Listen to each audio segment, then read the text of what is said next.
Hey guys, welcome back to my channel today.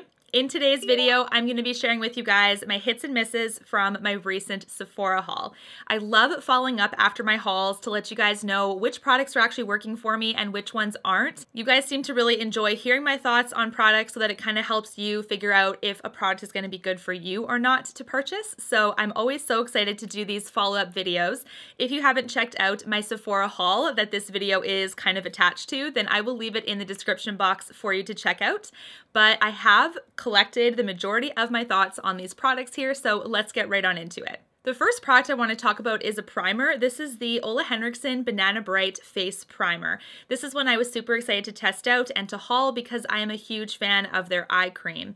So this one is a definite hit, you guys. I absolutely love it. This one has vitamin C in it, and I just love the subtle glow that it gives to the skin. It's very moisturizing. I do think that if you guys are familiar with the Flawless Filter from Charlotte Tilbury, that one does give a little bit more glow when you prime the skin with something like that.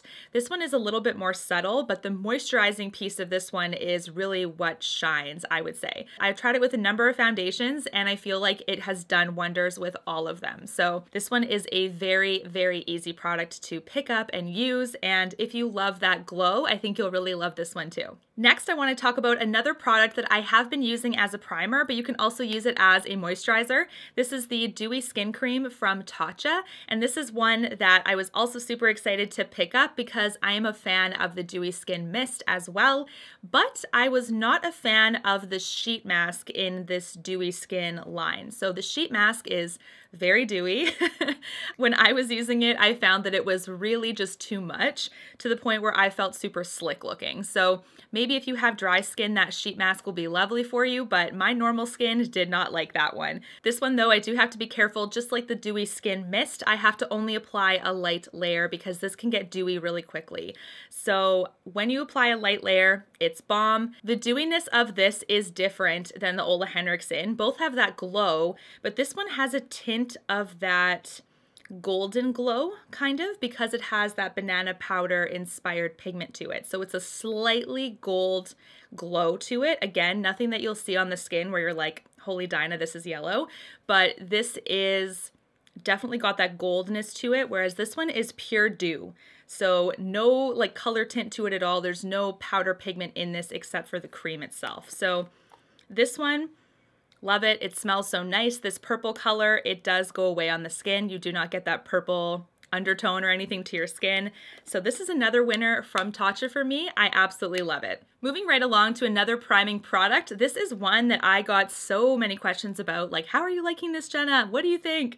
This is the Velvet Primer from Marc Jacobs, and I told you in my haul video that I don't really use primer all that much. I didn't think to use it on my lashes. I did try the Lancome Sill Booster. That one I really did love, but I didn't seem to love it that much to repurchase it, I guess, because I never did. So this is something that I shouted out to you guys, like how many of you use primer? And so many of you guys do it every single day. So I figured that you would really want to know the follow-up on this particular product. This is one that I've been really enjoying. So this one provides my lashes with a little bit of a lift, which I like, and a little bit of a curl. And that's what I like because, as you guys know, I do not use an eyelash curler. It freaks the heck out of me. It is one of my goals in the near future to figure it out and not get scared by it, but it literally looks like a torture tool to me, so I just steer clear. So this is something that has really helped that out because now I don't have to use a curler and I can have that curl and that lift to my lashes. A trick with this one though, and I don't know if it's for all primers or not, but I do find that I prime one lash, then I apply my mascara directly over top. I don't wait too long. The first time I used this, I applied it to the top lash on this eye, then the top lash on the other eye, let it sit for a bit, and you really should not be letting it sit. So this could be just like a rookie mistake or this product in particular, but I literally go as quickly as possible after priming my lash with this to make sure that I can cover that whiteness, beigey white, that comes on the lashes after you prime. So it kind of looks like this. It's not white, it's more of a beige color. And if you wait too long, I do find that the mascara has a harder time covering up that color. So that is something that I've been really liking. Besides that learning curve, I've been really enjoying it. It also thickens my lashes a little bit too, so they're very, very bold when I use it, which I really love. Definitely that falsy effect. Next, let's talk about 2 lip products. So the first thing I wanted to say is that I did haul 3 of the Charlotte Tilbury lipsticks. They were all in the Matte Revolution line. You guys know I already love the Matte Revolution line, and those shades have been very consistent with that. So I didn't want to show them again because they're already hits. They're lovely. I've been using them and I've been enjoying them. There are 2 lip product formulas that I have been testing out for the first time. The first one is from Becca. This is the Ultimate Love lipstick line, and this is in the shade Tulip. I told you guys that I thought this color was going to be light for me, and I wore it in my anti-haul video and you guys really liked it. So I was pretty happy with that. This is a gorgeous color. Like I said, I was really worried that it was going to be too light on my skin tone and give me a weird like washed out look, but it absolutely didn't. This is the shade here. It is super pretty. I'm just like very much in love with it now. It's something unique to my collection because I usually cater towards a certain shade of nude that I always seem to pick up, and this is a definitely new color for sure. But the formulation of this is so nice. Like, it's creamy, it's pigmented, very, very long lasting for a lipstick. So it's not a stain at all, but it somehow does lightly stain your lips a little bit. The longevity is surprising for a lipstick that's like this, and the fact that it's so creamy and stuff. So I like that, but the comfort of this is awesome. Like, it's solid. I love it. I think this is something I would definitely purchase more shades in because the comfort of this is lovely. I almost forgot I was wearing lipstick at one point because it's just feels like nothing. The last new lipstick formula that I've been testing out is from Hourglass. This is the number 28 treatment oil, I believe. The shade that I have is in Cameo. This is another product that is a bit of a learning curve to it because you do push down on this top button here, and if you push all the way down, it's way too much product for your lips. At least that's what it is for me. I mean, my natural lip shape and stuff, it's not, I don't know, the biggest lips in the world, I guess. So if you have larger lips, perhaps you can use it all, but for me, I have to do like a quarter pump, a half a pump, probably tops, so that I can use it all and not waste any because it doesn't go back down. And the gold tip is a nice touch. The shade that I'm wearing now is this, so I really love it. It does have that moisturizing effect. I do think that it's a touch overpriced for what it is. I hate to say that because I get it. It's like a 24 karat gold plated tip and everything. It's nice, it's luxe, but if you're not into these types of products, I don't think it's something that you could really use a lot of. But if you love these types of products, like oil-based products, then this would be something I would absolutely recommend. So it just depends on your preferences. If you like the juicy shakers from Lancome, where they have that kind of oily tint to them, this is not the same, but it does have that same slip feeling, the moisturizing feeling, and this is kind of like a luxe edition of that, if that makes sense. Both of them are oil-based stuff. Love it for sure, but I don't have a real need to go and purchase the entire line. I think that this is solid just how it is, but I'm okay with just the one shade. Now let's talk about 2 misses that I've already returned to the store and I've gotten store credit for because they were total misses that I really, really needed to just say goodbye. The first one is from Clinique. This is the Cheek Pop Trio. You guys, I was super excited to haul this one, but the only product that actually worked for me out of this trio is the blush. The blush is permanent to Clinique's line, so I do think that I would probably just purchase the blush singly, like separate. Besides that, the other 2 shades were pretty bad when it comes to pigmentation. I really had to swirl my brush multiple times to get even something happening, both with the highlight and the bronzer. So if I'm trying that hard on a product, I have other products that have gorgeous, like glowy pigmentation right away. I don't have to swirl for like 5 minutes before I pick up something. Plus the packaging I talked about in my haul was not my favorite. It was really cheap looking, plastic, that kind of thing.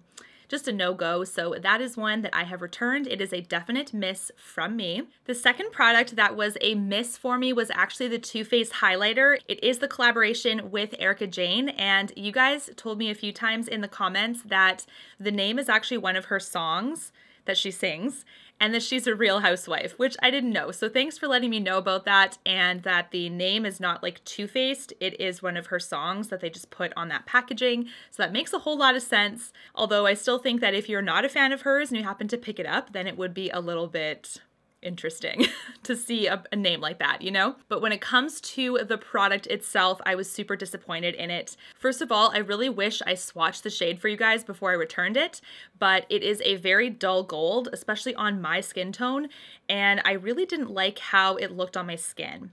The second thing was that the packaging itself, it has that money sign kind of on it, which is a little bit raised compared to the rest of the product. So when you actually put your brush in and you apply it to the skin, at first it's a little bit inconsistent. And then when you swirl a little bit more, I find that all of the product comes up right away. And I was like, oh great, now I have so much pigment to use. So that was something that wasn't a deal breaker part of it, but I just saw with the application that it was a little bit inconsistent at first. The consistency of the highlighter as well, it really emphasized a lot of pores on my skin. I felt like it was just not flattering. Like it was very streaky, very dull looking, showed all the texture underneath. I was like, you know what? This is just not worth keeping, unfortunately. So if you love that product, that's great, but for me, it just really didn't work out. Now let's talk about two products that I'm still in the process of testing. I just wanted to give you an update on them. These are both the deodorants that I hauled. The first one is from Kopari and the second one is from Pharmacy. Both of these are natural deodorants, and right now what is happening is obviously they're deodorants. None of them have that antiperspirant effect, so I'm still sweating. It just doesn't smell. So I'm definitely getting some of those like, you know, underarm like watermarks on my tops. So this is just, I guess, my body getting used to a natural product under there. I have no idea. A lot of you guys have said that having a rash or having some peeling underarms is normal. That is what's happening with me on both sides of my arms. So what I'm doing is I'm doing the Kopari on like the left side and the Pharmacy on the right. Both of them are showing the wetness. Both of them are doing a decent job of deodorizing, so I'm not smelling like BO or anything. This is totally TMI. But what I'm finding is that on both sides, I do have what looks like a little bit of some irritation happening, as well as some peeling of the skin. So this is something I've been reading some of the reviews on Sephora. They're saying this is a temporary thing that's happening. I will persist for another few weeks, but if this is something where the skin is going to get opened up and, you know, there's actually going to be some open wounds underneath there, then I'm certainly not going to continue, because a rash is one thing, but if it starts to open up, it's going to open up signs to infection and things, and I just will have no part of it. That is not going to happen. So far, both of these are performing like a tie. So both of them, not one of them is less wet than the other. Not one of them is more deodorizing than the other. I think they're both great. They both have different scents, sort of, that are natural. So the Kopari has like that coconutty kind of smell. It's very sweet. It's natural, but it has the tint of that sweetness. Whereas the Pharmacy one is more refreshing. It's more minty. Yeah, this one is much more minty, kind of like eucalyptus smelling, I guess. So that one has more of like that freshness, whereas the Kopari has more of that sweetness. That's what I've been experiencing. Let me know down below if this is totally normal or what, but like I said, if anything opens up and it's like raw skin, I'm gonna have to abort mission, because that's just gonna be a no-go. Next, let's talk about some foundations I've been testing out. The first one is the new one from Chanel. This is the Ultra Le Tente Ultra Wear All Day Comfort Flawless Foundation. The shade I have is in B20. This is one that I think I told you guys multiple times in my videos before that a matte finish is not something that I really gravitate towards, but this type of finish is actually called a luminous matte, which is actually a finish that I really like because of the luminosity to it. So if it was a full-blown matte without that luminosity, this would not be something that I'd be grabbing on a regular basis, but I love the fact that it's got a luminous matte finish, which looks much more like skin to me. The shade of this one is a perfect match. I love how flawless the skin is. It's definitely a true medium, can be built up to a full, can be sheared out a little bit lighter as well. It's very versatile, it's very long wearing as well, and I have paired this under multiple primers. It always looks bomb. This one I am super impressed with from Chanel. Next, I want to do a quick update on the Tarte Foundcealer foundation. This is one I did a full-blown review on, and this is one that really impressed me as well. So I would say that this one still is a medium coverage. It did not oxidize on me after using it under multiple primers and things like that. I have tried it without a primer. It is lovely. Like I said in my review though, the packaging I just wish was like glass, a little bit more luxe, but you know, your girl can't win on everything. So I love how it pops up. It's really beautiful, like really cute packaging. And this is the only foundation from Tarte that has absolutely worked for me, which it hasn't oxidized or anything. Like normally they oxidize like crazy on me and I look like Oompa Loompa, like literally orange, which is not good. So this is one that I've been loving. Lastly, my other foundation that I hauled is another hit, and this is from Guerlain. This is the Essential Foundation. This is one, you guys, I was so embarrassed when I posted my haul video and I was told right away that this is actually a pump product. So what I was doing, which was so silly, was I was just like unrolling it from the top and pulling out a stick and being like, why is it a stick? Like, what on earth? How can you apply this thing with a stick? Like, that's so odd. And then one of you said, just pull straight up. So I did that. It's a pump. I was so embarrassed. But anyways, this one is lovely as well. It has that healthy glow, medium to full coverage, I would say, definitely buildable. This is a great one. It does have a scent. So the Chanel also has a hint of a scent. This one is a little bit more scented than the Chanel, but it wears away on the skin. But when you're applying it and you are scent, like, you know, cautious, it's pretty in your face at first. So just keep that in mind. But once you wear it throughout the day, it's definitely going to dissipate and you're not going to like have that scent always in your nose like all the time. So love that. Okay, let's talk about some Benefit Brow products. I was super lucky to receive a Benefit Brow package from Benefit Canada, so thanks so much for sending that over once again. So I was able to test out a lot of their brow products. I believe this is their entire line, I'm not sure. But the first one is the Goof Proof Brow Pencil, and then I also tested out the Precisely My Brow Pencil. I do think that the brow product within these is very similar. The only difference is that the Goof Proof is a lot thicker and it's got that kind of diamond shape, whereas the Precisely My Brow is thinner, and obviously it kind of resembles the Brow Wiz because it's like a cylindrical shape. Now when it comes to which of these are my favorite, I definitely would say the Precisely My Brow is an absolute fave compared to the Goof Proof one, and it's just because of the size of the applicator.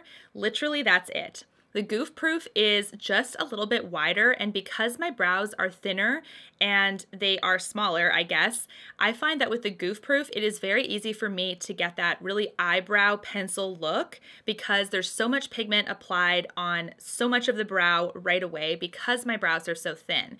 So I love the product itself because I do think that both of these are the same like brow pencil kind of product, but just different shapes. I would say the Precisely My Brow is my absolute favorite. The Goof Proof one is definitely more catered to larger brows. I was also super lucky to try the rest of the brow products. So the first one is the KaBrow, and this is probably similar to the Dip Brow like pomade that Anastasia has. This was something that was totally new to me, and I don't typically do my brows with a gel and a brush. That's just not something that I typically do at all. So for this one, when I was testing it out, again, I found that it was just because of my lack of skill. I wasn't used to doing a pomade like this where I just dip it into a product. So I had the same kind of reaction to this one that the Goof Proof one had, where I felt that it thickened my brow pretty quickly and kind of gave me that like pigmented look that sometimes can borderline look unnatural if it's way too solid looking. So this one I do think is much more catered to people that love to have a brush application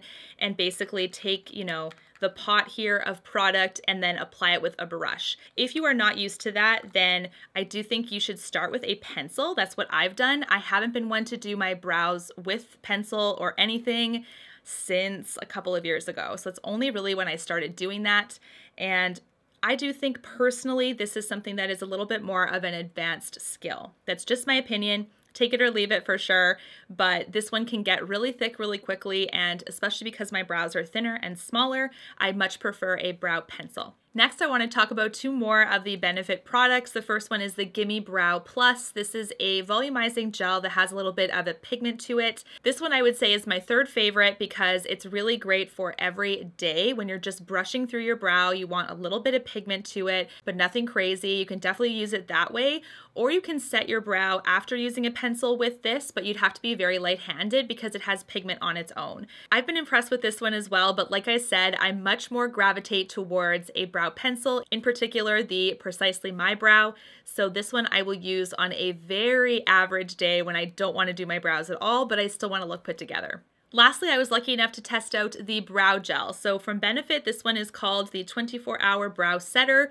The difference between this one and the Anastasia, I would say, is definitely the wand. When it comes to the longevity of both products, I think they're pretty well very similar. I didn't notice a difference between this one or my Anastasia when it comes to keeping my brows in place. But that being said, my brows are fairly thin and there's not a lot to keep in place. So let's be honest here. The difference between them, like I said, is the wand. The wand of the Benefit one is interesting. It's much more like a comb, whereas the wand of the Anastasia is much more like a mascara wand. I don't know, I think they perform really well, they apply really well, and the wands to me don't make that much of a difference where I have a clear winner. I think both of these are lovely. So if you want a brow gel, I think that both of these will perform for you very well. I think it just depends on if you want like a spiralized wand or you want a more precise wand that has like a comb kind of effect. But both of them are lovely products. Next, let's talk about the eyeshadow palettes I've been testing out, as well as one face palette. First up is from Marc Jacobs. This is the Flamboyant Eye-conic Multi-Finish Palette. And this is one with the cheetah print. It is stunning. I've been using this so much. I love it, you guys. It's so good. I mean, even this color scheme with my shirt would just look bomb. So I love it. I think that the shadows are consistent with the rest of his palettes, so this is a safe one to pick up if you're used to his formulation and you love his palettes and you love this kind of color scheme. The shimmer shades in here are stunning. This one is my absolute favorite right here. This one has also got a shimmer. This one also has a shimmer, and that one has a shimmer. There are two mattes right on the wing. I think that they all complement each other really well. You can do a lot of looks with this, so I'm pretty impressed with this one, and thanks to my subscriber for pressuring me to buy it. I'm not mad, I'm loving it. Thanks so much. Next, let's talk about the face palette I picked up from my haul. This is the Becca, Khloe, and Malika palette. I have now tested out all of the shades, and this is beautiful. So if you love Hourglass type products that have that glowiness to it, this is right up your alley. I love the bronzer of this. I think this is very natural. This whole palette is gorgeous for just an everyday look. The highlighter is stunning. The bronzer is stunning. Both blushes are great. Of course, this one is a little bit deeper than this one, but like I said, if you love the glowy skin, you love Hourglass products, like their Hourglass blushes, the highlights, that kind of thing, this is very similar to those products where you do have that luminosity, that healthy skin look.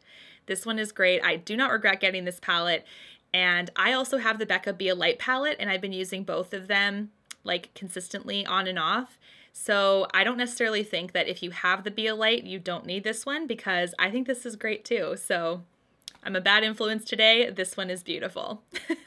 Lastly, I want to give final updates on palettes that I have done first impression videos on that I have now fully tested out. The first one is from Charlotte Tilbury. It is the Icon palette. This is what this one looks like, and in my video, I let you guys know that even those colorful shades are very muted. They're softer, glowier, and they're very easy to be built up, but they don't look like that with one swipe of your brush. So just make sure that you know that going in, that a lot of these shades have that glowiness to it, very natural, buildable, that kind of thing. So I do think this is a palette that is perfect for beginners or someone that is not confident in blending or something like that.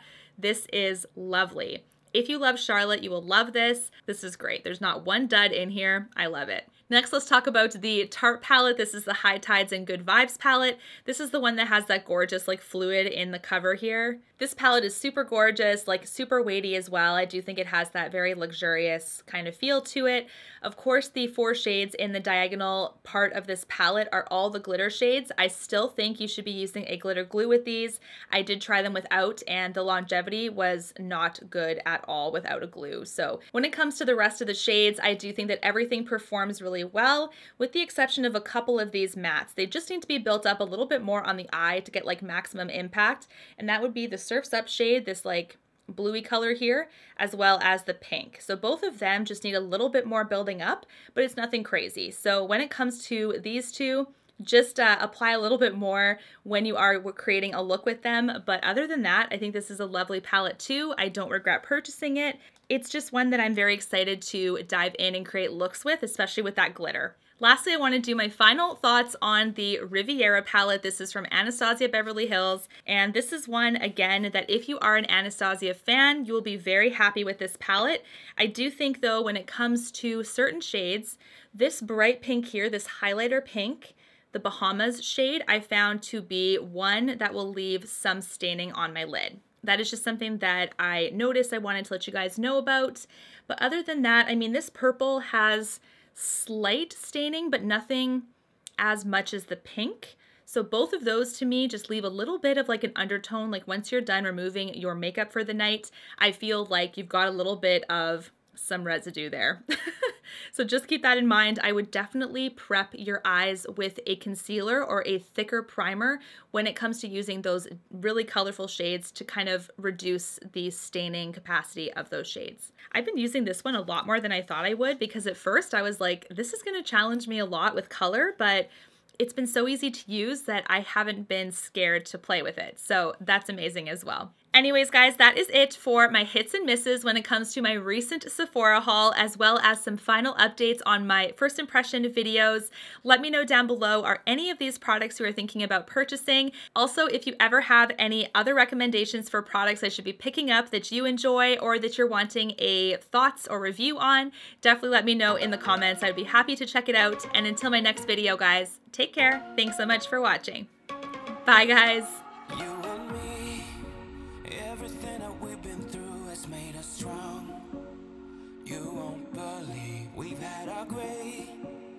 But somewhere there's a light inside of us. It shows the way.